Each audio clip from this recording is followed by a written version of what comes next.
Selamat mendengarkan podcast ini. Shalom. Kebenaran hari ini 3 Maret 2022 bertemakan bersikap sepantasnya. Sebenarnya sulit untuk menemukan satu kata yang patut digunakan untuk menunjukkan sikap kita yang seharusnya terhadap Tuhan. Biasanya kata yang digunakan adalah ekstrim. Kita harus ekstrim, harus fanatik, harus memiliki intimasi atau keintiman, nekat, sepenuh hati, segenap hati, dan lain sebagainya. Sejatinya kata-kata itu tidak cukup mewakili bagaimana sikap kita seharusnya terhadap Allah. Suatu hari nanti, saat kita menghadap Allah, kita baru bisa mengerti sepenuhnya bahwa Dialah yang mempunyai kerajaan, kuasa, kemuliaan, dan bahwa hanya Dialah yang layak dimuliakan, ditinggikan, bahkan diagungkan.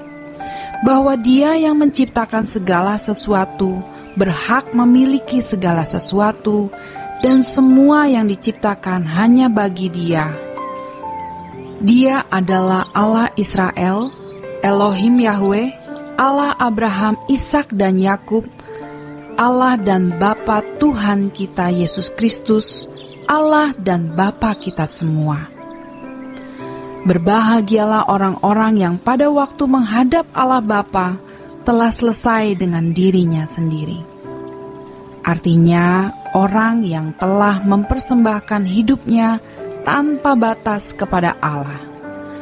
Kata tanpa batas ini juga mewakili kata ekstrim, fanatik, radikal, nekat, dan lain sebagainya. Pada saat itulah seseorang baru akan menyadari betapa layak dan pantasnya segala sesuatu bagi dia. Karena memang segalanya dari Dia, oleh Dia, dan bagi Dia. Namun sejujurnya, kita juga terlanjur memiliki irama hidup yang salah. Kita sudah terlanjur memiliki gaya dan cara hidup yang egosentris dan antroposentris, di mana manusia sebagai pusat, bukan teosentris. Tetapi kita masih memiliki kesempatan untuk bertobat. Kita masih memiliki kesempatan untuk mengubah diri. Oleh sebab itu, mari kita belajar dan bersikap sepantasnya kepada Allah. Dalam Alkitab kita menemukan orang yang benar-benar ekstrim, fanatik, nekat mengasihi Dia seperti Abraham. Hidupnya dirampas sepenuhnya oleh Allah, bahkan tersirat bagaimana Abraham tidak berhak memiliki apa yang tersayang dalam hidupnya kecuali Allah sendiri. Dia harus meninggalkan kampung halaman, juga keluarga besarnya.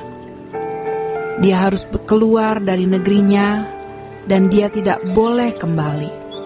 Dia harus melewati tahun-tahun yang panjang dalam kesepian tanpa anak yang akan mewarisi kekayaannya.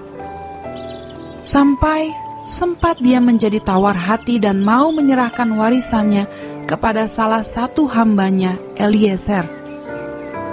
Bahkan ketika dia sudah memiliki anak, Allah pun mau merenggutnya. Hebatnya Abraham bersedia. Demikian pula dengan Musa. Hidupnya juga dirampas untuk memenuhi panggilan memimpin bangsa Israel keluar dari Mesir. Dan yang paling kita kagumi adalah Tuhan kita, Yesus Kristus, yang prinsipnya, makananku adalah melakukan kehendak Bapa dan menyelesaikan pekerjaannya, tercantum dalam Yohanes 4 ayat 34. Kemudian ada Rasul Paulus serta murid-murid yang lain juga menunjukkan kehidupan seperti demikian.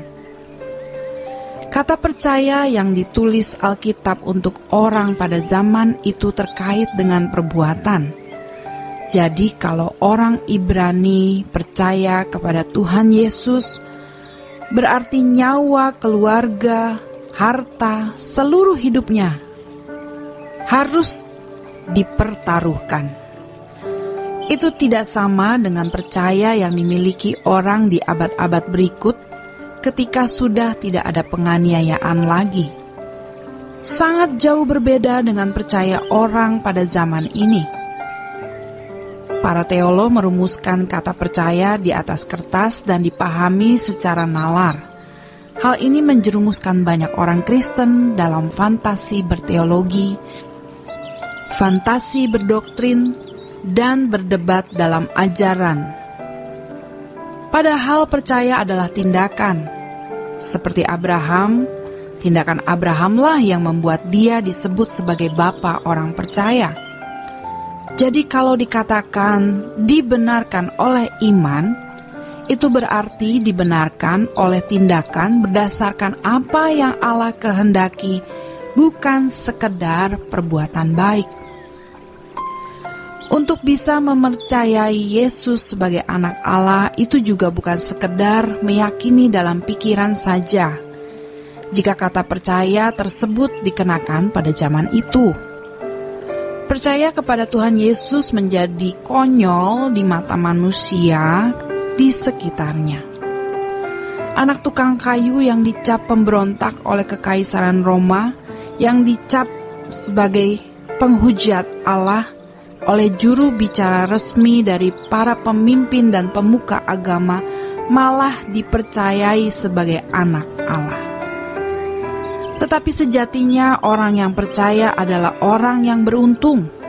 Ingat, percaya bukan hanya sebuah keyakinan dalam pikiran.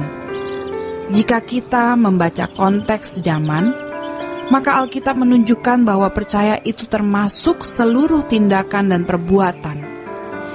Ironis, kalau hari ini orang cukup merumuskan atau mendefinisikan percaya sebagai sekedar aktivitas nalar. Kalaupun tidak diucapkan tetapi dikesankan seperti itu. Semua dijawab dengan rumusan doktrin dan ajaran, yang itu ternyata malah membunuh kekristenan. Buktinya hari ini kita lihat kekristenan menjadi begitu suram dan suam. Mari kita kembali kepada kebenaran Alkitab yang murni, kehidupan Tuhan Yesus yang menjadi teladan kita. Dan Paulus mengatakan, bagiku hidup adalah Kristus dan mati adalah keuntungan. Filipi 1 ayat 21. Tetapi sekalipun darahku dicurahkan pada korban dan ibadah imanmu, aku bersukacita dan aku bersukacita denganmu sekalian. Filipi 2 ayat 17. Kalau kita bertemu dengan Tuhan suatu hari nanti, kita baru tahu bahwa Dia segalanya dalam hidup ini. Kita harus berubah. Betapa indahnya hidup ini. Walaupun di mata manusia kita bisa konyol, tetapi inilah standar yang seharusnya.